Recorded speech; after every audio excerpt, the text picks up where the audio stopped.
નમસ્કાર મિત્રો, મારી યુટ્યુબ ચેનલમાં આપનું સ્વાગત છે। આજનો ટોપિક છે મિત્રો કે ગુજરાતીઓ માટે સૌથી બેસ્ટ તેલ કયું ખાવા લાયક? કપાસિયા તેલ, મકાઈનું તેલ, રાઈસ બ્રાન્ડ તેલ એટલે કે ચોખાનું તેલ, સોયાબીનનું તેલ, સૂરજમુખીનું તેલ। આ પાંચમાંથી એક પણ બ્રાન્ડનું એક પણ તેલ આપણા શરીર માટે, બોડી માટે ખાવા લાયક બિલકુલ નથી। કેમ નથી અને કયું તેલ ખાઈ શકાય? તો આ પાંચ તેલ કેમ નહીં ખાવા જોઈએ? તો નંબર 1 કપાસિયા તેલ। તો કપાસિયા તેલ કેમ નહીં ખાવું જોઈએ? તો પહેલાંના જમાનામાં લોકો કપાસિયા તેલ ખાતા હતા, પરંતુ એ જમાનાની અંદર દેશી કપાસ ઉગાડવામાં આવતો હતો। અત્યારે દેશી કપાસ બિલકુલ બંધ થઈ ગયો છે। અત્યારે હાલ જે કપાસનું વાવેતર થાય છે એ બીટી કોટનનું વાવેતર થાય છે। એટલે કે જે દેશી કપાસ આપણે વાવતા હતા એનું વાવેતર બિલકુલ બંધ થઈ ગયું છે અને અત્યારે હાલ જે કપાસ વાવવામાં આવે છે એના ઉપર ભયંકર દવાઓ, ખતરનાક કેમિકલનો છંટકાવ કરવામાં આવે છે।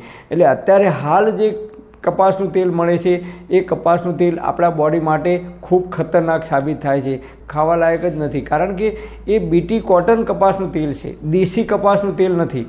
એટલે એ આપણી બોડી માટે નુકસાન કરતા છે, એટલે એ તેલ આપણે ના ખાવું જોઈએ। હવે જોઈએ નંબર 2 મકાઈનું તેલ।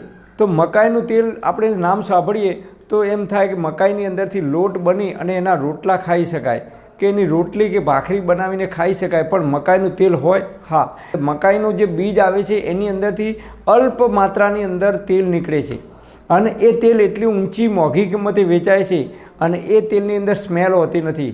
એટલા માટે એ તેલ છે એ કોસ્મેટિક આઇટમો બનાવવા માટે ઇન્ડસ્ટ્રીઝમાં વપરાય છે અને મેડિસિન બનાવવા માટે એનો ઉપયોગ થાય છે। એટલે એ ખૂબ ઊંચા ભાવે બજારમાં મળે છે। મકાઈના બ્રાન્ડથી જે તેલ વેચાય છે, પામ તેલનો ઉપયોગ કરવામાં આવે છે અને એની અંદર એસેન્સ, મકાઈનું જે એસેન્સ આવે છે એસેન્સ નાખી અને વેચવામાં આવે છે।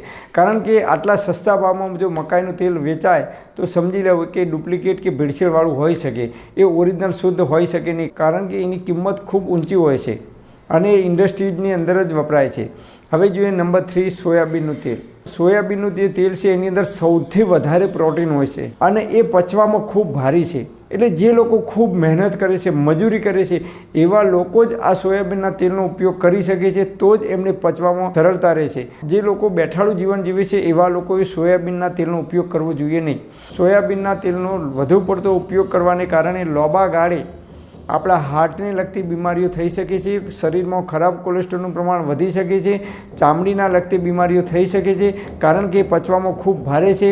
એટલે આપણી બોડી એને પચાવી શકતી નથી, બેઠાડું જીવન અને એસીની અંદર રહેવાના કારણે, એટલે એ તેલ આપણા શરીર માટે અનુકૂળ નથી। તો જે લોકો ખૂબ મહેનત મજૂરી કરે છે એવા લોકો આ તેલનો ઉપયોગ કરી શકે છે। નંબર 3 ચોખાનું રાઈસ બ્રાન્ડ તેલ એટલે કે ચોખાનું તેલ આવે છે।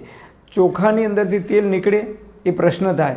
ચોખાની ઉપર જે ફોતરું આવે છે એ ફોતરાની અંદરથી પણ અલ્પ માત્રાની અંદર તેલ કાઢવામાં આવે છે અને એ તેલ સૌથી ઊંચી કિંમતે વેચાય છે અને એ તેલ પણ મેડિસિન બનાવવા માટે અને કોસ્મેટિક આઇટમો બનાવવા માટે ઇન્ડસ્ટ્રીની અંદર વપરાય છે। રાઈસ મિલ એટલે કે ચોખાની અંદરથી જે તેલ બનાવે છે એની સૌથી વધારે ફેક્ટરીઓ હોય તો એ કચ્છની અંદર છે, જ્યાં બિલકુલ રાઈસ એટલે કે ચોખાનું ઉત્પાદન થતું જ નથી, એવી જગ્યાએ એની ફેક્ટરીઓ બનાવવામાં આવી છે। કેમ?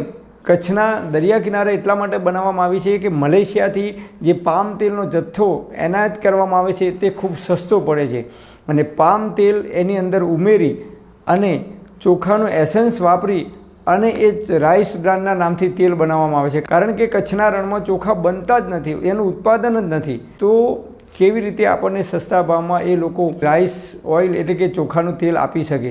તો એ પણ કદાચ ભેળસેળવાળું કે ડુપ્લિકેટ કે પામ તેલનો ઉપયોગ કરેલું હોઈ શકે, તો એ તેલ પણ આપણા બોડી માટે ખૂબ હાનિકારક છે। નંબર 5 સૂરજમુખીનું તેલ। સૂરજમુખીનું તેલ છે એ જે ઠંડા પ્રદેશમાં થાય છે અને ઠંડા પ્રદેશમાં જ્યાં સૂરજમુખીની ખેતી થાય છે એ જ જગ્યાએ એ જ લોકો માટે, એમની બોડી માટે ખૂબ અનુકૂળ છે। પરંતુ ગુજરાતની અંદર સૂકો પ્રદેશ છે, એટલે કે વાતાવરણ ઉંફાળું હોય છે, 12 માસ એટલી બધી ઠંડી પડતી નથી, કદાચ એકાદ મહિનો ઠંડી પડે છે, બાકીના 11 મહિના ઉંફાળું વાતાવરણ છે। તો ગુજરાતના લોકોએ સૂરજમુખીનું તેલ ખાવું ના જોઈએ, કારણ કે એ આપણી બોડીને અનુકૂળ નથી આયુર્વેદ મુજબ। તો આપણે કયું તેલ ખાવું જોઈએ? કયું તેલ સૌથી બેસ્ટ છે?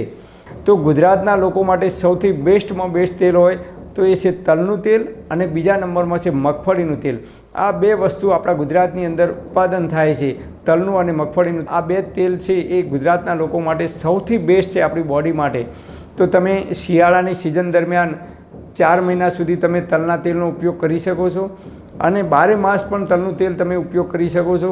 એ સિવાય તમે 6 મહિના તલનું તેલ અને 6 મહિના તમે મગફળીનું તેલ પણ ઉપયોગ કરી શકો છો, અથવા આખું વર્ષ તમે મગફળીનું તેલ કે તલના તેલનો પણ ઉપયોગ કરી શકો છો. અને એ પણ કેવું તેલ?